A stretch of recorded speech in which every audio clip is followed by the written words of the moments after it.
안녕하세요. 앱시트로 앱 만들기입니다. 지금까지 맞춤형 출석부를 만들어서 잘 사용하고 있었는데요. 기능을 하나 더 추가해야만 할 그런 상황이 됐는데요. 최근 코로나 때문에 학생들이 확진 판정을 받게 되면 일주일 동안 재택 치료를 하면서 그 학생들의 경우는 출석으로 인정을 해줘야 하거든요. 그래서 재택 치료 중인 학생들의 출석을 어떻게 처리해야 하는지 잠시 고민을 좀 했습니다. 기초 자료가 입력되어 있는 스프레드시트 파일에 와서 살펴보면 이 선택 과목 시트에 학생들의 재택 치료와 관련된 내용, 그러니까 격리 해제일을 이곳에 입력하는 건 한눈에 보기에도 그다지 적절하지 않은 것 같죠. 과목과 관련된 자료들이 모여 있는 곳에 격리 해제일을 입력한다는 건 너무나 엉뚱한 구상이죠. 그렇다라고 해서 여기 학생 테이블에 와서 내용을 입력하자니 새로운 칼럼을 만들어서 격리 해제일을 입력할 수도 있을 것 같긴 한데요. 몇 가지 문제점이 예상됩니다. 만약에 한번 확진된 학생이 다시 재확진되는 경우 자료를 어떻게 입력해야 할 것인가가 고민거리가 되는 것이죠. 재확진되었다고 해서 격리 해제일을 이렇게 열 방향으로 추가하게 되면 이것도 문제가 됩니다. 왜냐하면 매번 테이블의 구조를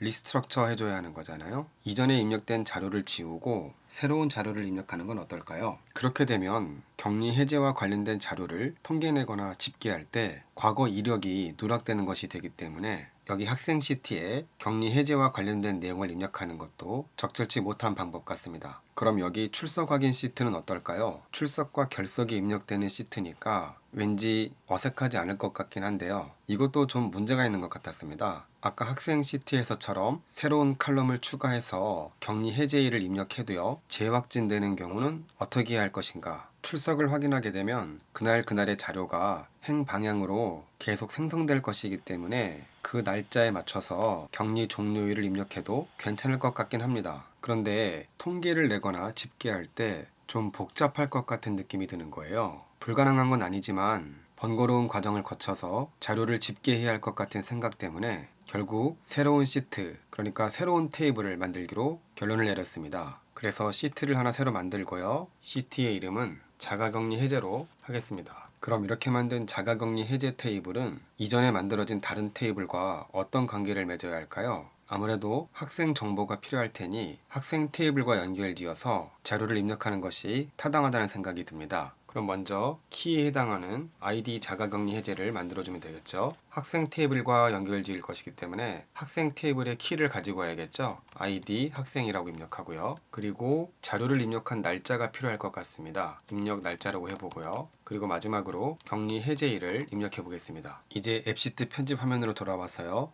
그리고요. 최근에 앱시트 편집 화면이 대폭 바뀌었는데요. 여기 왼쪽에 있는 메뉴들의 아이콘이나 명칭, 구성들이 상당히 많이 변경되어 있습니다. 그리고 화면 오른쪽 윗부분에 보면 달력에 눈이 그려져 있는 듯한 아이콘이 있는데요. 이 아이콘을 클릭하면 이전 메뉴 구성 방식으로 화면을 볼 수가 있습니다. 참고하시고요. 앞으로는 새로운 메뉴에 적응해야 될 것 같기 때문에 이번 영상부터는 새로운 메뉴 구성으로 내용을 진행해 보겠습니다. 이제 시트를 새로 만들었으니까 테이블을 새로 추가해 줘야 되겠죠. 테이블을 추가하기 위해 New 테이블 버튼을 클릭하고요. 하위 메뉴 중에 Add Data From을 선택하면 되겠네요. 그리고 이 중에서 구글 스프레드시트에 자료가 입력되어 있으니까 구글 스프레드시트를 선택하고요. 스프레드시트 파일이 저장되어 있는 경로를 찾아가서 해당하는 파일을 선택하고요. 그러면 아래쪽에 워크시트를 선택하는 부분에서 새롭게 추가한 자가격리 해제 시트를 테이블로 추가할 수 있습니다. Add this table까지 선택하고요. 이제 자가격리 해제 테이블이 만들어졌으니까 제일 먼저 해야 할 일은 각 칼럼의 데이터 타입을 결정하는 것이죠. View Columns 버튼을 클릭합니다. 여기 ID 자가격리 해제 칼럼이 키 칼럼이니까 올바르게 선택되어 있고요. 레이블은 여기 격리 해제일로 바꿔볼까요? 격리 해제일 선택하고 이전에 선택되어 있던 ID 자가 격리 해제일 레이블은 체크 해제하겠습니다. 그리고 키에 해당하는 ID 자가 격리 해제는 굳이 화면상에서 볼 필요가 없기 때문에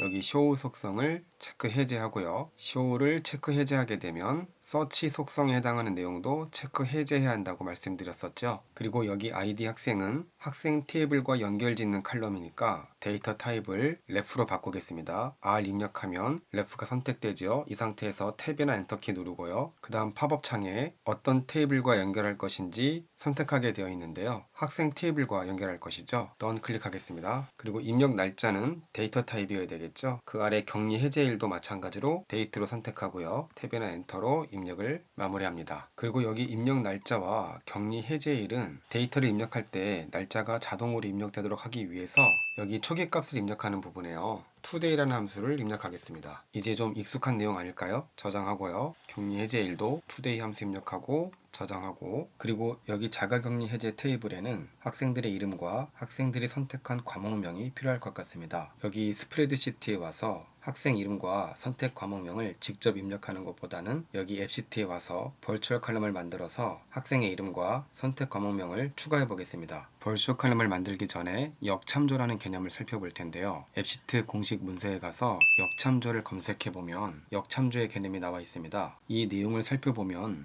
서로 다른 두 테이블이 ref 타입의 칼럼을 이용해서 연결되어 있을 때 다른 테이블에 있는 값을 찾아서 가지고 올 수 있다는 내용입니다. 조금 더 아래 내려가 보면요. 이렇게 문법적인 설명도 나와 있는데요. 수식을 입력하는 방법은 ref 타입 칼럼의 이름에 점을 연결하고 그 다음에 가지고 오고자 하는 값의 칼럼 이름을 연결해주면 된다는 것입니다. 그리고 당연한 이야기지만 이 ref 타입의 칼럼은 연결하고자 하는 다른 테이블의 키 칼럼이어야 한다는 내용입니다. 그리고 더 아래 내려가 보면요. 역참조를 역참조한다고 해서 말이 좀 어려운데요. 공식 문서에서는 사슬 타입의 역참조라고 설명하고 있는데요. 역참조를 이용해서 연결된 다른 테이블의 값을 계속해서 거슬러 올라가 원하는 값을 가지고 올 수 있다는 내용입니다. 여기 ER 다이어그램을 보면요. 편의상 ref 타입의 칼럼을 가진 테이블을 하위 테이블이라고 하고요. 이 테이블과 연결된 다른 테이블을 상위 테이블이라고 할 때 이렇게 키를 이용해 상위 테이블로 거슬러 올라가서 내가 원하는 값을 가지고 올 수 있다는 것입니다. 수식 입력 방법은 ref 타입 칼럼 이름, 점, 그리고 가지고 오고자 하는 값의 칼럼 이름을 입력해주면 됩니다. 사슬형 역참조는 어떤 의미냐면요. 여기 하위 테이블에 있는 ref 타입 칼럼을 이용해서 상위 테이블에 있는 id 선택 과목을 가지고 오는 것이죠. 그리고 이 학생 테이블은 여기 선택 과목 테이블에서 봤을 때 하위 테이블에 해당하기 때문에 여기 있는 ref 타입의 id 선택 과목 칼럼을 이용해서 우리가 최종적으로 가지고 오고자 하는 선택 과목을 가지고 올 수 있다는 것입니다. 이 사슬 타입의 역참조 수식 입력 방법은 ref 타입의 칼럼을 점으로 연속적으로 입력하고 최종적으로 우리가 가지고 오고자 하는 값의 칼럼명을 입력해주면 됩니다. 방금 새로 만든 자가격리 해제 테이블을 연결해서 다시 한번 확인해 볼까요? 이 자가격리 해제 테이블은 id 학생이라고 하는 ref 타입 칼럼을 이용해서 여기 학생 테이블과 연결되어 있죠. 그래서 상위 테이블인 학생 테이블에서 우리에게 필요한 학생의 이름을 가지고 올 때 역참조를 이용하면 손쉽게 학생의 이름을 가지고 올 수 있습니다. 벌추얼 칼럼을 만들어 보겠습니다. add 벌추얼 칼럼 클릭하고요. 칼럼의 이름은 학생명으로 하고요. 수식 입력창을 클릭하고 ref 타입의 칼럼명을 먼저 입력해 줘야 되죠. 그 다음에 점으로 연결해 주고 우리가 가지고 오고자 하는 값의 칼럼명을 입력해 주면 되죠. 저장 버튼 클릭하고 Done 클릭하고요. 전체 내용을 저장해 줍니다. 방금 만든 자가격리 해제 테이블의 상태를 확인하려면 뷰를 만들어 줘야 되는데요. 왼쪽 메뉴 위에서 두 번째에 있는 앱이라는 이름의 메뉴를 선택합니다. 이전 메뉴에서는 UX라고 분류된 메뉴인데요. 앱 버튼을 클릭하고 새로운 뷰를 만들어 주기 위해 New View라는 버튼을 클릭하죠. 새로운 뷰는 자가격리 해제 테이블을 이용해서 만들 것이기 때문에 자가격리 해제 테이블을 선택하고 이름은 자가격리 해제라고 해주겠습니다. 뷰 타입은 테이블로 설정하고요. 일단 테스트를 위해서 뷰를 바로 확인해 보겠습니다. 아래에 있는 자가격리 해제 메뉴를 선택하고 Add 버튼을 클릭합니다. 입력 날짜와 격리 해제일은 우리가 초기 값에서 today라는 함수를 이용해서 오늘 날짜를 입력할 수 있도록 설정해 주었기 때문에 이미 값이 입력되어 있고요. 여기서 id 학생을 입력해 줘야 되는데 조금 전에 우리가 만든 학생명이라는 이름의 벌추얼 칼럼이 보이지 않습니다. 그 이유는요. 앱 포뮬러, 그러니까 수식을 이용해서 여기 있는 id 학생 값을 가지고 역참조를 이용해서 학생 테이블에 있는 이름을 자동으로 가지고 오는 것이기 때문에 id 학생이 입력되지 않은 상태에서는 학생의 이름이 보이지 않게 되는 것입니다. id 학생, 그러니까 학번을 한번 선택해 볼까요? 학생의 학번을 선택했더니 해당하는 학생의 이름이 자동으로 반영되었죠. 저장해 보겠습니다. 구글 스프레드시트 파일에 가볼까요? 그러면 우리가 방금 입력한 내용이 자가격리 해제 시트에 반영되었는데 벌추얼 칼럼으로 만든 학생명은 여기서 보이지 않죠. 예전에도 말씀드렸지만 벌추얼 칼럼에 입력된 값은 여기 있는 시트에 입력되는 것이 아니라 앱 시트에 내부적으로 저장되는 것이라고 말씀드렸죠. 그래서 방금 입력한 내용을 에뮬레이터의 디테일 뷰에서 확인해 보면 이렇게 정상적으로 학생4라는 학생의 이름이 반영되어 있습니다. 여기서 역참조를 다시 한번 이해해 볼까요? 이 자가격리 해제 시트에는 ID 학생이라는 레프 타입의 칼럼에 학생 테이블에 키값이 입력되어 있죠. 자, 이걸 복사해서요. 학생 시트에 가보겠습니다. 그리고 찾기 기능을 이용해서 방금 복사한 값을 찾아보면요. 여기 이렇게 학생 4에 해당하는 내용이란 걸 알 수 있고 우리는 이 중에서 학생의 이름만 가지고 온 것이죠. 다시 데이터에 가서 자가격리 해제 테이블에 벌추얼 칼럼을 하나 더 만들어 보겠습니다. 뷰 칼럼스 선택하고요. Add 벌추얼 칼럼 클릭하고 이번에는 칼럼 이름을 선택 과목명이라고 하겠습니다. 수식 입력창 클릭하고요.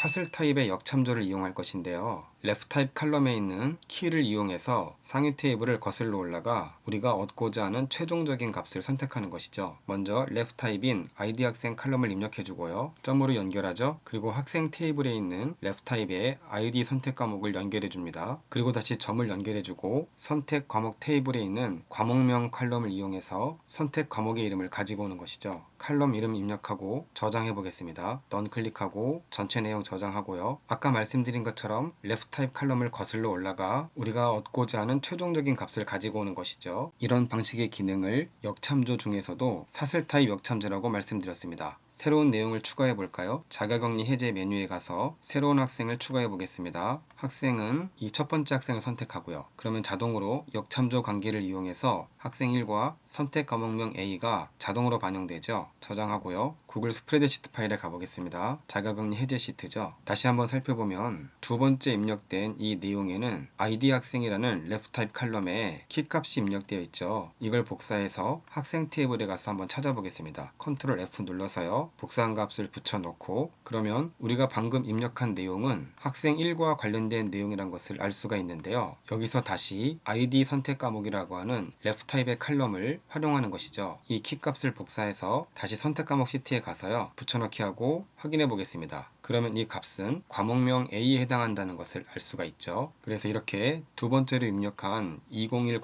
학생에 대해서 역참조를 이용해 학생의 이름과 선택 과목 이름이 자동으로 반영된 것입니다. 오늘은 이렇게 역참조를 활용해 하위 테이블에서 상위 테이블에 있는 값을 찾아오는 방법을 알아봤습니다. 그리고 한 발 더 나아가 사슬 타입 역참조라고 하는 상위 테이블을 연속적으로 거슬러 올라가 우리가 원하는 최종적인 값을 가지고 오는 방법까지 알아봤습니다. 다음 영상에서는 조건부 서식이라는 기능을 살펴볼 것이고요. 여기서 마무리하겠습니다. 모두 수고하셨습니다.